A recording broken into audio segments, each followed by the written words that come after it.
everybody, my name is Jameson Chase Young and this is Coins in History. Today I'm going to be covering both Al Capone's rise to power in 1925 and the 1925 peace silver dollar, specifically the Philadelphia peace silver dollar. So please stick around for the Al Capone thing at the end. The 1925 peace silver dollar is kind of a special year for me. It's the year one of my grandmas was born. And the peace silver dollar in general is a really special silver dollar. It's the one that came in after World War I. So if you look at the U in trust, like in God We Trust, you'll notice it's not a U, it's a V. The V stands for victory. And on the back side, if you look at the peace silver dollar, you notice that most coins have the eagle grabbing a bunch of like arrows or something. In this one, they decided to leave the arrows out just to make a symbol of peace. And the peace silver dollar, actually, it came around with that 1918 Pittman Act that melted down hundreds of millions of silver dollars. But with that act, it was also required we had to start making new silver dollars. Originally, they just stuck to the old Morgan silver dollar look. In 1921, they minted off Morgan silver dollars. But eventually there was calls for a new silver dollar. They wanted a new design because I guess they considered like the Morgan silver dollar design kind of like outdated, and began to lobby the Mint to issue a coin that commemorated the peace of following World War I. But they sent several different models up to be looked at, and eventually they settled on the peace silver dollar. It was approved by the Treasury Secretary Andrew Mellon in December of 1921. Some of the models were rejected. There was one with like a broken sword. Some of the public believed that was like symbolized defeat, so that was quickly shot down and replaced with the model that you see now. And it was on December 28, 1921, when they first started striking these peace silver dollars.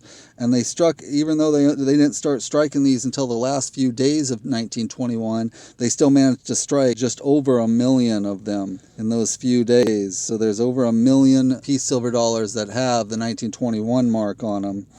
And then they struck them all the way up until 1928. More peace silver dollars being struck in 1934 and 1935. But yeah, this one specifically, the Philadelphia Mint, it's the most common of all the 1925 peace silver dollars. They struck 10,198,000. And then the San Francisco Mint was, they struck 1,610,000. And that's for a total of 11,808,000. And the peace silver dollar's mass is 26.73 grams. Its diameter is 38.1. Its thickness is 2.4 millimeters. And its edge is reeded. Its composition is 90% silver, 10% copper. Its silver total quantity is 0.77344 of an ounce. And the guy who created this, the design, his name is Anthony DeFrancisci. It was in this year when Al Capone took power. He was born in Brooklyn to immigrant parents on January 17, 1899. And then he died eventually January 25th, 1947. One of his nicknames is Scarface. And yeah, he was an American gangster and businessman who attained notoriety during the Prohibition era as a co-founder and boss of the Chicago outfit from 1925 to 1931. And his 7-year reign as crime boss ended when he was imprisoned in the famous Alcatraz at the age of 33 years old. His parents, they had originally immigrated just a few years before his birth. They came from Italy. And he joined a gang called the 5 Points Gang as a teenager. He became a bouncer in certain organized crime things such as brothels. In his early 20s, Capone moved to Chicago and became a bodyguard to Johnny Terrio.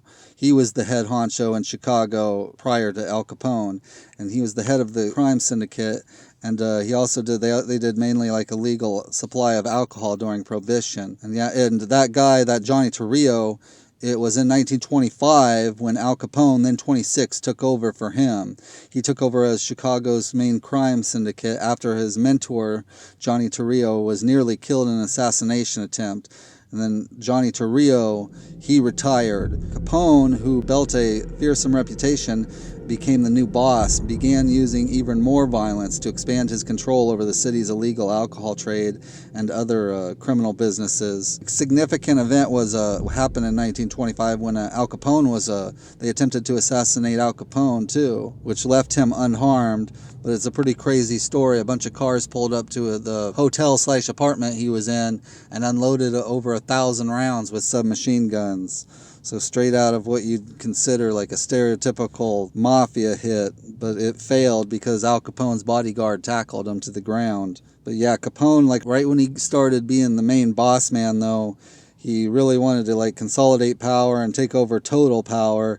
He immediately began ruthlessly expanding his organization's control over all of Chicago's illegal criminal enterprises, including bootlegging and prostitution. He also had kind of a flamboyant lifestyle. He was seen at, baseball games, and he even took pictures with some of the police department stuff. Because at first his reputation was kind of like Johnny Dillinger, where people like originally liked him, but then when John Dillinger got some people killed, the public really turned against him. That was a little bit like Al Capone too.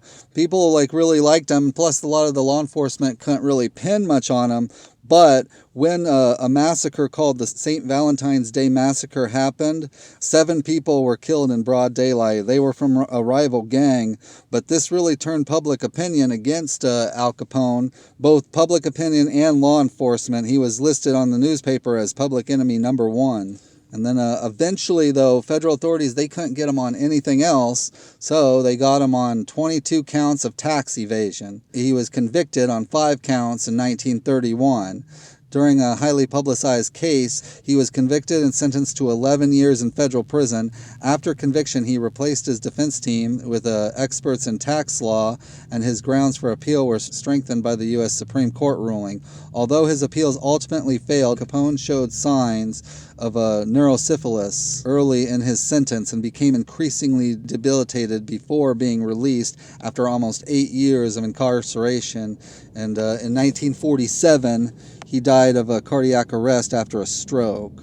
So that's the story of Al Capone, and it didn't start in 1925, but 1925 was the year where he finally officially took over as the main boss man in Chicago's mafia circles. And that is what was going on when this coin was being minted. I hope you found this really interesting. If you enjoyed these videos, please like and subscribe. And thank you for watching. My name's Jameson Chase Young, and this is Coins in History. Thank you.